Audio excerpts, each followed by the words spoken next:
전도서 5장 10절부터 20절까지 공독합니다.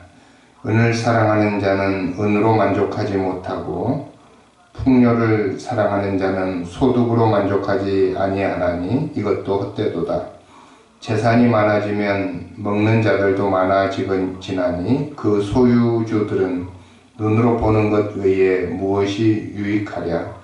노동자는 먹는 것이 많든지 적든지 참을 달게 작으니와 부자는 그 부유함 때문에 자지 못하느니라.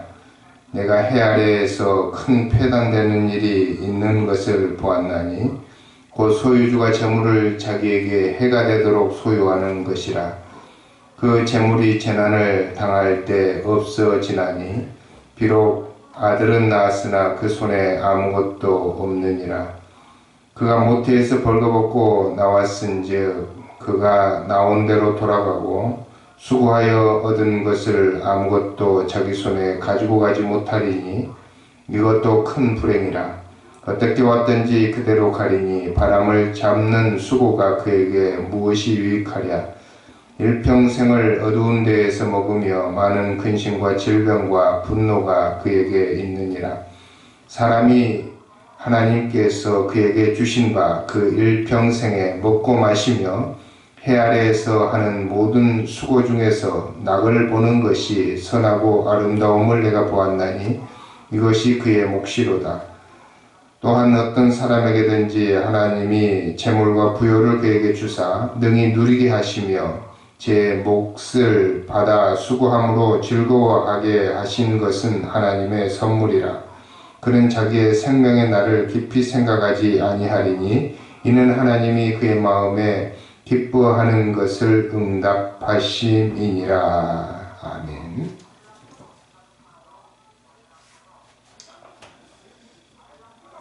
오늘은 추수감사주일입니다. 매년 11월 셋째 주가 되면 저희 교회에서는 전통적으로 추수감사주일을 지내게 됩니다. 영국의 퓨리탄들이 신대륙 아메리카로 건너가서 아무것도 없는 황무지에다가 농사를 짓고 이제 1년 후에 추수를 한 다음에 너무 감격스러워서 이웃에 있는 모든 원주민들을 초청해서 잔치를 했던 전통이 이제 계속 이어져 내려오면서 미국의 추수감사주일이 되었고, 미국의 선교사들이 우리나라에 들어오면서 그 추수감사주일을 우리나라에도 전해주었기 때문에 우리는 미국과 동일하게 11월 셋째 주일을 추수감사주일로 지킵니다. 세상에는 두 종류의 사람이 있습니다. 감사하는 사람과 감사하지 않는 사람입니다.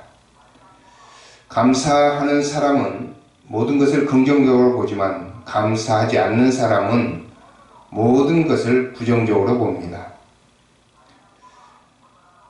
물건도 어떤 쪽에서 보느냐에 따라서 달라 보이듯이 우리 인생도 무엇을 보느냐, 어디에서 보느냐에 따라서 우리 인생이 달라 보일 수가 있습니다. 마찬가지로 우리 인생에 일어나는 모든 일들도 어떤 각도에서 어떤 마음으로 보느냐에 따라서 감사할 일이 될 수도 있고 불평할 일이 될 수도 있겠지요. 여러분들이 잘 알고 있는 그 사과를 먹는 사람의 비유입니다. 10개의 사과를 먹으면서 7개를 먹고 나서 아직도 3개가 남았군 하는 사람이 있는가 하면 어떤 사람은 벌써 7개가 사라졌군 하는 사람이 있다고 하는 것이지요. 그래서 우리는 우리의 어떤 형편에서든지 우리의 바라보는 관점에 따라서 감사할 수도 있고 불평을 할 수도 있다고 하는 것이지요. 추수감사주일 때마다 생각해 보는 것은 올해 내가 추수한 것이 얼마나 되었는가, 그것을 보게 되는 것이 1차적으로 모든 사람의 마음일 것입니다. 농사를 짓는 사람이라면 올해 풍년인가 흉년인가를 따지게 되겠죠. 그러나 풍년이 되었건 흉년이 되었건 우리는 감사주의를 지켜야 됩니다. 그것이 하나님의 명령이고 하나님의 말씀입니다. 왜냐하면 농사는 흉년이 될 수도 있고 풍년이 될 수도 있고 과일나무도 마찬가지로 많이 열릴 수도 있고 적게 열릴 수도 있지만 우리가 얻은 것을 있는 그대로 하나님께 감사하고 작은 것도 크게 감사하는 것이 하나님께서 우리에게 주신 감사의 마음이라고 볼 수 있습니다. 인생의 행복은 어디서 오는가? 많은 사람들이 행복을 찾기 위해서 노력을 하지만 우리 인생의 행복은 우리가 얼마나 많이 소유했느냐에 있지 않고 얼마나 많이 감사하며 사느냐에 있는 것입니다. 그래서 감사를 많이 하는 사람은 행복한 사람이고 감사를 적게 하는 사람은 행복하지 못한 사람이지요. 오늘 추수감사주일인데 벌써 저희 교회 교우들은 추수감사주일이 지내기도 전에 참 많은 감사를 한 것을 보고 마음에 큰 기쁨을 갖게 됩니다. 어떤 분은 미리 인터넷으로 헌금을 드리기도 하고 어떤 분들은 또 생각보다 더 많은 금액을 하나님 앞에 드리기도 했습니다. 어떤 분은 감사할 일이 아직 없는데도 불구하고 감사한 사람도 있고 미리 예측해서 감사하는 분들도 있고 참 다양하게 감사를 표현하는 우리 교우들을 보면서 마음에 큰 기쁨을 가지고 하나님 앞에 또 감사를 하게 되었습니다.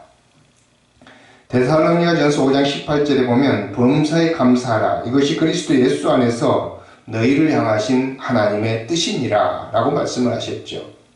범사라고 하는 말은 모든 일이라고 하는 뜻입니다. 그래서 모든 일에 어떤 형편에서든지 감사할 수 있어야 한다라는 말씀이지요. 감사가 외부 환경에서 온다고 한다면 우리는 그 감사가 사라질 때가 참 많겠지만 감사가 우리 마음속에서 우리의 생각 속에서 온다고 한다면 우리는 언제나 감사할 수 있는 그런 자세를 가질 수가 있습니다. 오늘 읽어드렸던 전도서 5장의 말씀을 통해서 우리가 어떻게 어떤 상황에서든지 감사할 수 있는지 그 비결을 몇 가지 찾아보도록 하겠습니다. 우리가 어떤 상황에서든지 감사할 수 있는 것은 첫 번째 우리가 빈손 인생이라고 하는 사실을 아는 것입니다. 오늘 본문 말씀 15절에 보면 그가 모태에서 벌거벗고 나왔은즉 그가 나온 대로 돌아가고 수고하여 얻은 것은 아무것도 자기 손에 가지고 가지 못하리라 라고 말씀하셨습니다. 그래서 우리는 빈손으로 왔다 빈손으로 가는 거죠. 그게 불교에서 말하는 공술의 공수거라고 하는 고사성어에 해당되는 말입니다. 빈손으로 왔다 빈손으로 가기 때문에 이 땅에서 우리가 얻은 것은 다 우리의 것이 아니지요. 그것은 바로 하나님의 선물입니다. 그래서 우리는 욕심 부리지 말고 살아야 하고 있는 것을 항상 감사할 수 있어야 합니다. 내게 아무것도 없었는데 조금이라도 있으면 그것은 플러스라고 하는 것이죠. 내 생명이 없어지지 않는 이상 모든 것은 다 플러스입니다. 내게 자식이 있는 것도 내게 재물이 있는 것도 집이 있는 것도 살만한 공간이 있는 것도 그리고 차가 있는 것도 다 그것은 플러스 인생이지요. 그래서 우리는 감사할 수밖에 없습니다. 어떤 사람이 주식 투자를 하고 있다고 한다면 주식 투자는 늘 주식이 오르고 내리고 하는 거지요.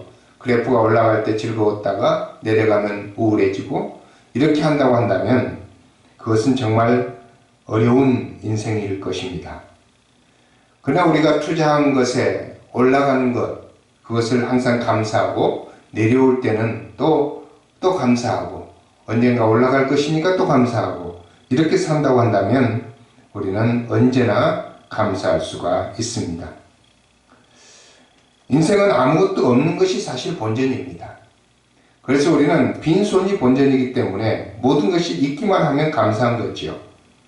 세상에 태어날 때 금수저를 물고 태어났다든지 은수저를 물고 태어난 것은 사실 그것은 사람들이 지어낸 말이죠. 아무것도 가지고 오지 않는 것이 우리의 인생입니다. 마찬가지로 우리는 아무것도 가지고 갈 수가 없습니다. 얼마 전에 삼성 회장님께서 세상을 떠나셨는데 제가 거기 장례식에 가보진 않았습니다만 그분이 가지고 간 것이 뭐가 있겠습니까? 삼성 반도체를 가지고 왔겠습니까? 아니면 삼성전자 주식을 가지고 왔겠습니까? 그는 모든 것을 세상에 두고 떠나야만 했던 것입니다. 그래서 우리는 이 땅에 사는 동안에 우리에게 주어진 것은 다 선물이라고 생각하고 살아야만 합니다. 그러기 위해서는 우리가 자족하는 법을 배워야 되지요.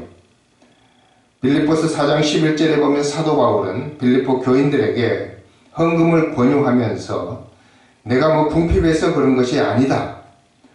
나는 어떤 형편에서든지 잘 견디는 자족하는 법을 이미 터득했다라고 말을 하면서 디모데전서 6장 6절에서는 그러나 자족하는 마음이 있으면 경건은 모든 곳에 큰 이익이 되느니라 라고 말씀을 하셨습니다.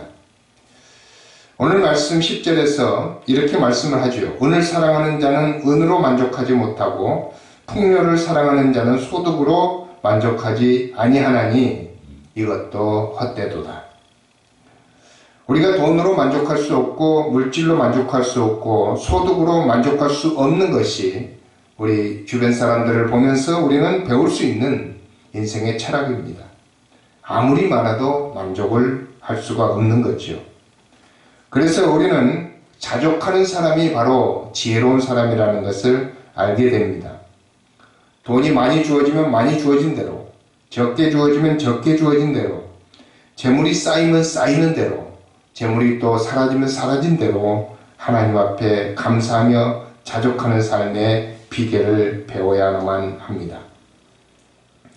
그래서 우리는 사람들과 비교하는 것을 자제해야 되지요.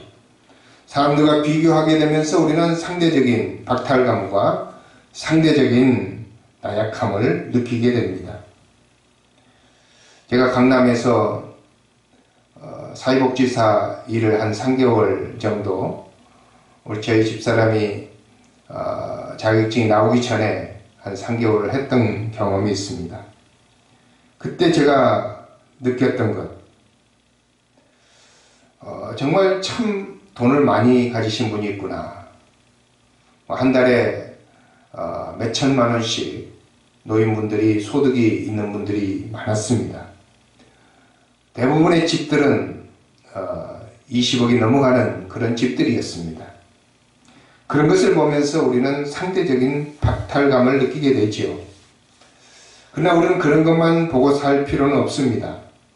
제가 동남아에 종종 여행을 하게 되면 그곳 사람들은 그냥 집도 풀잎으로 지은 집, 나무로 지은 집, 이런 집에 살면서 먹는 것도 변변찮은데 정말 표정이 해맑고 아름답습니다. 미소가 좋고요. 마음이 참 따뜻합니다. 그들은 행복한 것 같아요. 그래서 세계적으로 행복한 국민들을 조사를 하게 되면 항상 열대지방에 있는 동남아 사람들이 1등을 하게 됩니다. 행복은 돈으로 살 수 있는 것이 아니라는 사실을 가르쳐 주는 것이지요. 우리는 적은 것에도 만족하며 사는 비법을 배워야 되겠습니다. 그게 자족하는 삶입니다. 옛말에 천석구는 천가지 근심, 만석구는 만가지 근심이 있다는 속담이 있습니다. 부자가 될수록 우리는 많은 근심이 늘어나게 되고 잠이 오지 않고 불안하게 된다는 말씀이죠. 그래서 오늘 전도서 5장 11절 12절에는 재산이 많아지면 먹는 자들도 많아지고 그 소유주들은 눈으로 보는 것 외에 무엇이 유익하랴. 노동자들은 먹는 것이 적든지 많든지 잠을 달게 자거니와 부자는 부유함 때문에 자지 못하느니라 라고 했습니다. 실제로 그렇습니다. 이 성경이 기록될 당시만 해도 지금처럼 은행이 있는 것도 아니고 담에 CCTV가 있는 것도 아니기 때문에 많이 가지면 많이 가질수록 불안하고 그것은 잠을 이룰 수 없는 그런 참 불행한 삶을 살 수밖에 없었습니다. 많이 있다는 소문을 이웃이 알게 되면 그것을 탈취하기 위해서 강도짓을 하고 또 전쟁이 일어나기도 합니다. 그래서 우리는 적게 가진 것이 때로는 유익하다라는 생각을 할 때가 있습니다. 그래서 우리는 자족하는 것, 남과 비교하지 않고 내 스스로 만족하는 그런 비결을 배워야 될 것입니다. 두 번째, 우리가 감사하며 사는 가장 좋은 방법은 하나님의 선물을 인식하고 살아가는 것입니다. 우리가 가진 것이 하나님의 선물이라고 생각하면 마음에 감사가 주어지는 것이지요. 선물은 대가를 바라지 않고 누군가에게 사랑의 마음을 가지고 주는 것입니다. 그래서 선물을 받은 사람은 그 선물에 감사하면서 사는 것이 그 사람의 유일한 보답입니다. 그래서 늘 감사를 하게 되는 것이지요. 우리가 하나님께로부터 받은 것이 다 선물이라고 한다면 우리는 하나님께 감사할 수밖에 없는 것입니다. 근데 어떤 사람은 같은 것을 받고도 꼭 빚을 받은 것처럼 사는 사람도 있고, 어떤 사람은 같은 것을 가지고도 품삯을 받는 것처럼 사는 사람이 있습니다. 그러나 감사하는 선물을 받는 것처럼 사는 것, 이게 바로 가장 지혜로운 삶입니다. 우리가 아이를 낳았어도 또 회사를 취직을 했어도 취직해서 일을 해서 월급을 받아도 그것은 다 하나님의 선물입니다. 이렇게 고백을 해야 됩니다. 15년 만에 자식을 얻은 그런 집사님 가정을 방문한 적이 있습니다. 얼마나 아이를 사랑하는지. 그런데 아이를 사랑하는 것보다 사실은 하나님께 감사를 해야 되는 것이지요. 그것은 선물이기 때문입니다. 선물에는 두 가지가 있습니다. 한 가지는 하나님이 주신 것이 선물이고, 그 주신 것을 우리가 사용할 수 있는 것도 하나님의 선물입니다. 많은 사람들이 재물을 가지고도 사용할 수 없는 사람들이 너무나 많이 있습니다. 돈은 많은데 건강이 없어서 집에서 나갈 수가 없는 사람들이 참 많습니다. 우리가 나갈 수 있는 건강이 있다고 한다면 그것은 하나님의 선물이죠. 어떤 사람은 음식이 냉장고에 가득가득 쌓여 있는데 입맛이 없어서 먹을 수 없는 사람들이 참 많습니다. 입맛을 가지고 있는 것이 얼마나 감사한지요. 때로는 음식을 가지고 있는 것보다 더 좋은 것일 수도 있다는 사실입니다. 하나님께서 전도서 5장 19절에 이렇게 말씀합니다. 하나님이 우리에게 부와 소유를 주셨을 때 그것을 즐길 수 있고 그의 몫을 받아서 그의 일에서 행복해하는 것, 그것이 하나님의 선물입니다. 우리가 하나님의 것을 받았을 때 그것을 즐길 수 있다는 것, 그게 바로 하나님의 선물이라고 말합니다. 그리고 20절에는 이렇게 이야기합니다. 그는 자기의 생명의 날을 깊이 생각하지 아니하리니 이는 하나님이 그의 마음에 기뻐하는 것으로 응답하심이니라. 여기에서 자기의 생명의 날을 깊이 생각하지 아니하리니, 이 말은 별로 고민하지 않고 산다, 이런 뜻입니다. 많은 사람들이 인생을 너무 심각하게 고민하면서 사는 사람들이 많죠. 하나님이 기뻐하지 않는 삶을 살기 때문입니다. 그러나 하나님께서 우리에게 선물로 주신 삶을 살아가는 사람들은 그렇게 고민하고 염려하고 근심하면서 살아갈 필요가 없습니다. 하나님의 선물이기 때문이지요. 근데 어떤 사람은 재물을 가져도 이게 빚인지 내가 갚아야 될 빚인지 잘 모르기 때문에 그것을 고민하게 되어 있습니다. 불평할 때도 많지요. 그러나 우리는 그것을 선물이라고 생각한다면 늘 감사할 수밖에 없는 것입니다.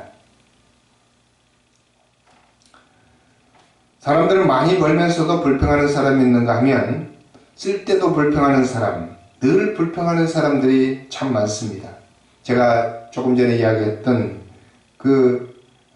강남의 20억 이상의 집에서 살아가는 많은 노인들, 거동할 수 없어서 요양보호사를 이제 집에 들여서 살아가는 그런 분들이지만 수입이 몇 천만 원대 한 달에 수입을 가진 분들이 참 많습니다.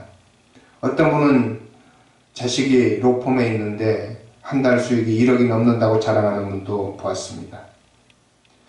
그런 분들이 가면 늘 불평을 하는 것은 세금을 많이 낸다고 하는 불평입니다. 정부가 세금을 너무 많이 뜯어간다는 얘기지요. 남는 것은 생각하지 않고 가져가는 것만 생각하기 때문에 늘 불평할 수밖에 없는 것입니다. 우리는 남아있는 것으로 감사할 수 있어야 합니다. 하나님이 우리에게 주신 것은 사용하라고 주신 것이기 때문에 사용할 수 있는 것도 감사해야 됩니다. 저는 아는 집사님 한 분께서 정부에서 세금을 받아가는 것에 대해서 감사하는 분을 보았습니다. 내가 많이 버니까 많이 가져가는 거 얼마나 감사하냐, 이런 분들을 제가 본 적이 있습니다. 그렇습니다. 많이 버니까 많이 가져가는 것이지요. 많이 버니까 많이 세금을 내는 것입니다. 교회에서 11조를 내는 것을 불평하는 분도 계시는데, 11조라고 하는 것은 적게 버는 분은 적게 내고 많이 버는 분은 많이 내는 것이기 때문에 불평할 일이 하나도 없습니다. 우리 하나님께 감사로 드리면 모든 것이 다 감사함이 되는 것이지요. 제가 알고 있는 어떤 집사님 한 분께서는 소득이 코로나 때문에 줄었는데도 불구하고 11조 줄이기를 싫어합니다. 그래서 목사님 힘드신데 소득이 줄었지만 전에 책정했던 대로 드리겠습니다, 이런 분들 제가 보았습니다. 얼마나 그 마음속에 감사가 넘치는 삶이 되겠습니까? 우리 하나님께서 우리에게 주신 것들을 사용하면서 그것이 선물이라고 생각해야 됩니다. 우리에게 주실 때도 선물이지만 그걸 축적했다가 사용할 때도 그게 선물이 되는 것이지요. 우리는 그렇게 선물을 받고 살아가는 사람들입니다. 그래서 늘 감사할 수밖에 없는 것이지요. 우리는 그런 재물을 받고 재물을 사용할 때만 하나님의 선물이 아닙니다. 에베소서 2장 8절부터 9절까지 보면은 또 다른 선물을 우리에게 하나님께서 소개하고 있습니다. 너희는 그 은혜에 인하여 믿음으로 말미암아 구원을 받았나니 이것은 너희에게서 난 것이 아니요 하나님의 선물이라. 행위에서 난 것이 아니니 이는 누구든지 자랑하지 못하게 함이라. 무엇이 선물입니까? 하나님의 구원이 선물입니다. 하나님께서 우리들에게 예수 그리스도를 보내시고 우리가 그 예수 그리스도를 통해서 하나님의 자녀가 된 것은 우리의 노력으로 된 것이 아닙니다. 우리가 받을 만한 어떤 가치가 있어서 우리가 어떤 받을 만한 행위를 해서 받은 것이 아닙니다. 그것은 하나님의 사랑의 선물입니다. 그래서 우리가 감사할 수밖에 없는 것이죠. 하나님께서 이 땅에 예수 그리스도를 보내셨다고 해서 모든 사람이 다 믿는 것은 아닙니다. 믿음이 저절로 생기는 것도 아니지요. 우리에게 믿음이 생긴 것은 곧 하나님의 선물입니다. 예수님을 보내신 것도 선물이고 우리가 믿는 것도 선물이고 그래서 우리가 하나님의 자녀가 된 것도 하나님의 선물입니다. 이래저래 우리는 다 하나님의 선물을 받고 살아가는 사람들입니다. 그래서 이 땅에서 누리는 모든 것은 다 하나님의 선물인 것이지요. 사실 코로나 때문에 마스크를 쓰고 다니는데 우리가 이 땅에서 살아가면서 숨쉬는 모든 맑은 공기들이 다 하나님의 선물입니다. 봄에 꽃이 피고 가을에 아름다운 단풍이 물드는 것, 이게 다 하나님의 선물입니다. 이 선물을 통해서 우리는 감사하며 살 수가 있습니다. 하나님이 우리에게 주신 것들 얼마나 감사합니까? 소득이 많든지 적든지 오늘도 하나님 앞에 감사하는 그런 추수감사주의를 보낼 수 있기를 주의 이름으로 축원드립니다. 기도하겠습니다. 하나님, 만물을 지으시고 인간에게 복을 주셔서 다스리게 하신 것을 감사합니다.